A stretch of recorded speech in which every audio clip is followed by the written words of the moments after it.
was one of those kinds of fanatics who's all the more dangerous because he really believes it and he can get other people to believe it. Through his own personal influence, through politicking, through twisting arms, whatever he did, he obtained absolute control of the town council. And his views as to the separation of the world were immediately put into action in a radical way. He believed that every person in the city of Munster had to be baptized. You basically had one of three choices: be baptized, leave the city, or be killed. Well, there was an outrage over this, but Matthews had enough power and enough influence over the city to put these kind of things in action. So these are some of the things they did. Again, that command of either baptism, exile, or execution. Secondly, they instituted a community of goods where everybody shared things as in a socialist system. They abolished the observance of Sunday as the Lord's Day. They started celebrating the Lord's Supper in a public way. Matthews also took control of the distribution of food and other necessities.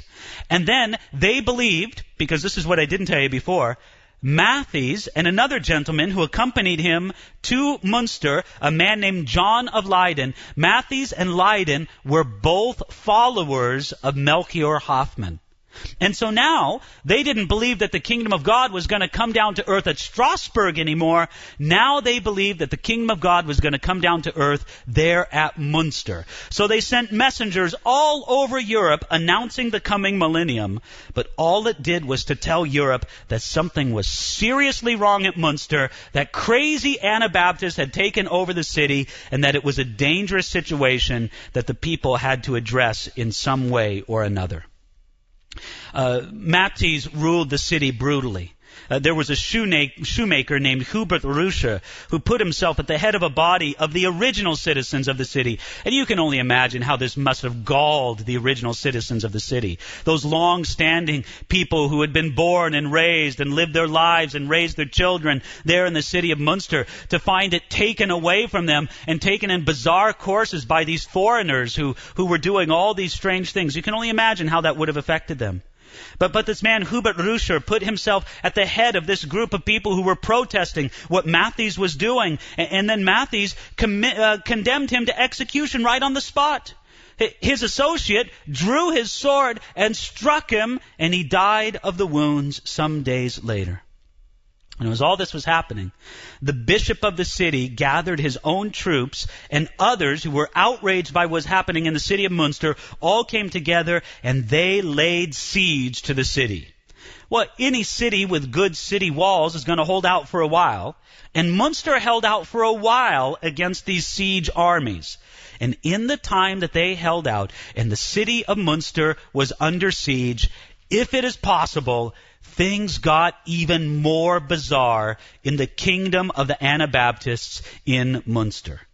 You see, Jan Matthews unexplainably decided one day that he would get up and lead a force that would go outside the city walls and attack the siege army against them. It was a suicide mission, but he did it nonetheless. And of course, his life was ended, as probably everybody thought that it would be. So Matthews was out of the way. His associate, John of Leyden, took control. And as I said before, if it could have gotten weirder in Munster, it got weirder right then. John of Leyden, first of all, claimed a prophecy, and under that claimed prophecy, he abolished the town council and replaced them with his own 12 elders. Next, he made new laws that declared Munster a new Israel. In July of 1534, he introduced polygamy to the city. It was at first resisted, but John of Leyden argued it so strongly, both because of the Old Testament examples, and then also because of the war and the siege around them. There were so much more women in the city than men. And then, immediately after he declared polygamy, he married the widow of his dead former associate, Jan Matthews, a woman who was said to be very beautiful and very distinguished. Of course, this is probably the reason why he gave this issue of polygamy. They passed a law that said all young women had to be married, and that all older ones had to be in the protection of a man's household. Now, all of this started a civil war within the besieged city, and the leadership of John of Leyden survived the civil war. He had himself proclaimed as king, and he appointed a prophet to proclaim him the king, not only of Munster, but king of the whole earth, and they called Munster the kingdom of the New Zion. He appointed the widow of Matthees, this woman known as Devara, as his queen, and they lived lavish lives as the city starved and as it languished under the siege. The troops under the command of the bishop eventually overcame the city defenses, and they slaughtered many of the citizens, including those who had surrendered and those who had been promised mercy. What happened to John of Leyden and his prominent leaders in the Munster Rebellion? Well, John of Leyden and 2 of his associates were taken to the town center. They were tortured with red-hot pincers and red-hot irons, and then they were killed, and then their dead corpses were put in iron cages and hoisted up to the top of St. Lambert's Church in Munster, where their corpses stayed there for decades upon decades.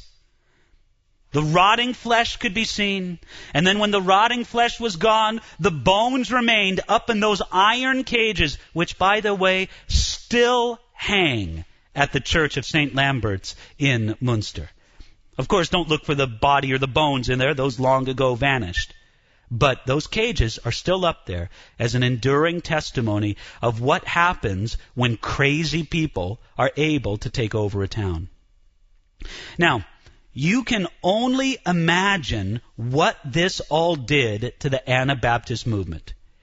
Because the godly, wonderful people among the Anabaptists who endured persecution obviously had nothing to do with the kind of crazy people who conquered the city of Munster and used it for their own bizarre sort of cult-like presence. But the aberration of Munster almost killed the Anabaptist movement by association. It seemed to justify every kind of persecution against them. Anabaptism had a 10-year record of returning good for evil when they were terribly persecuted. Yet when this handful of fanatics did what they did in Munster, everyone outside the established state church was now marked as a dangerous revolutionary. So what happened to the Anabaptist movement? Well, after Munster, they essentially had to rebuild. And God used many people to do it, but one of the very notable men that he used was a great man of God named Menno Simons. God used him to rebuild the Anabaptist movement. This is what Menno Simons said. He said, "No one can truly charge me with agreeing with the Munster teaching. On the contrary, for 17 years until the present day, I have opposed and striven against it, privately and publicly, by voice and pen.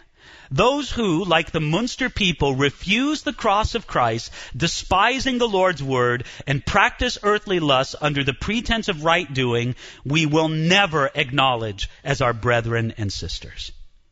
So Simons did what was true and what was necessary. He forcefully distanced himself from such crazy people like that. And the only thing that he had in common with these people who took over Munster was that they were both outside of the state church. But Menno Simons and most other Anabaptists were godly people.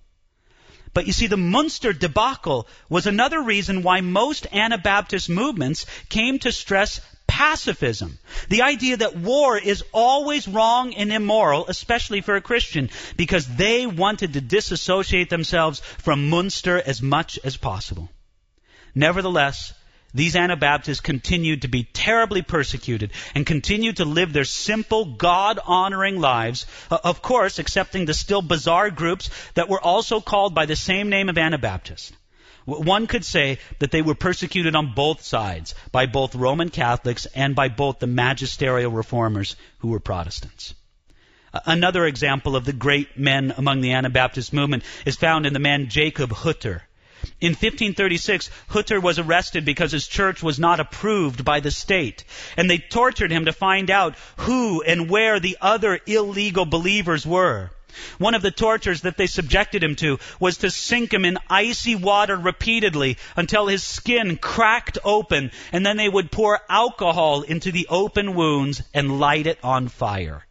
But he remained absolutely silent and did not inform on any of his brothers or sisters, so they eventually burned him at the stake. His wife had escaped, but was later captured and killed. This is how it went for the Anabaptists. You can imagine what a slow process it was to rebuild some sort of good reputation after the great Munster debacle.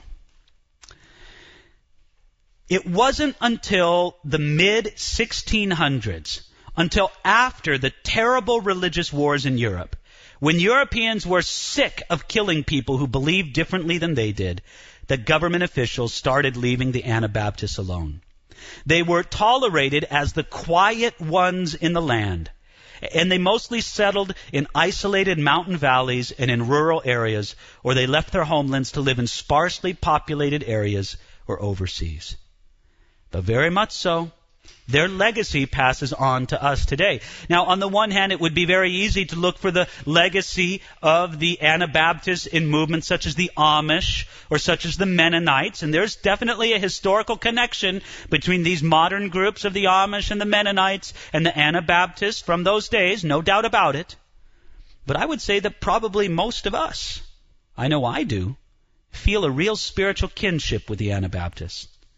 You see, their simple ideas of believer's baptism, of a believer's church, and the idea that the state should not stick its nose into the business of the way that the church runs, I think that it's a necessary thing for us to think about and to value, because I'll tell you something, we did not get those things from Martin Luther and the Reformers. As wonderful as the work as Luther and Calvin and the other reformers were, and we thank God for them, and we recognize that in some ways Luther did something that nobody else did or could have done, at the same time we recognize that many precious aspects of our faith, many of the assumptions that we just take for granted in the Christian life and in Christian society today are given to us not from the magisterial reformers, but from the radical reformers. This is why sometimes today, when I hear of those people who speak of the need for a new Reformation and a new need to get back to Luther and to Calvin and those, I wonder exactly what it is that they mean. I wonder if they mean getting back to all of those things. I wonder if those who believe in believer's baptism and in a believer's church, and that there should be a difference between the state and the church, I wonder if those people who really believe that should live in fear of their calls for a new Reformation. Now, I don't think so, actually, of course. We're in a modern age. Things are so much different. But yet, it sometimes bothers me to hear of people speak of the work of Luther and Calvin and those people as an absolutely unqualified good. I see wonderful models also in these radical reformers to whom we owe a great debt in the faith.